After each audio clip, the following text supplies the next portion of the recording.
Hey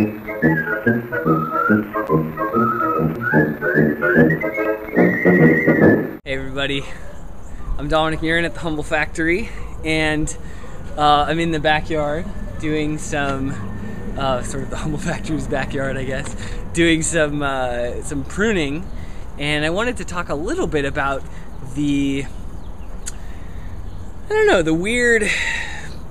fine line between doing stuff that's sort of hippy-dippy and, like, you know, granola-y, crunchy, which is all very interesting and nice, and doing stuff that really moves manufacturing forward. A big part of Humblefacture is this idea that you can grow a lot of the materials you need, hopefully all of the materials you need, because you'd rather not use fossil fuels or some non-renewable metallic resource or something like that that's going to be rare and make your manufacturing chain brittle.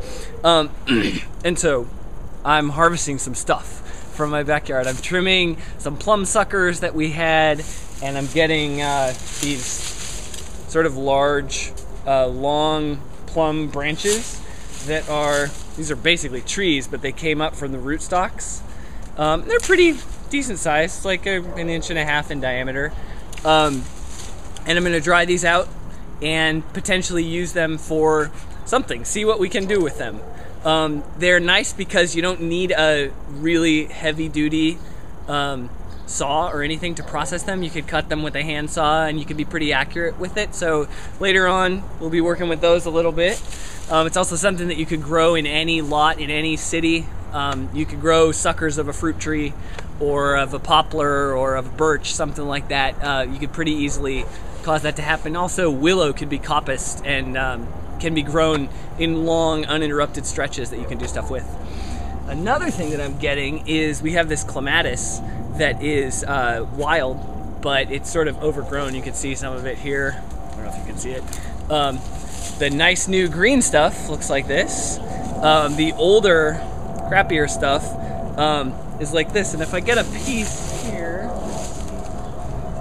there we go.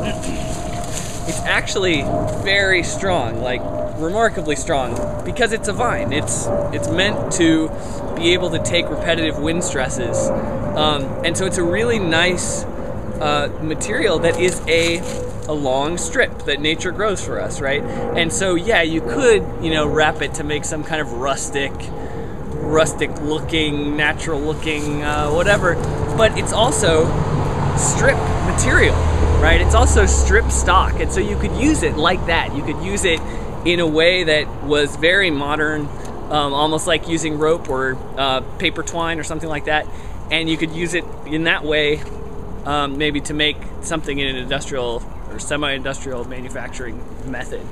So I'm also going to be playing around with that. I think I need to dry it and then soak it, because that'll keep the shrinkage down a little bit. And I also may need to break off the, it actually broke.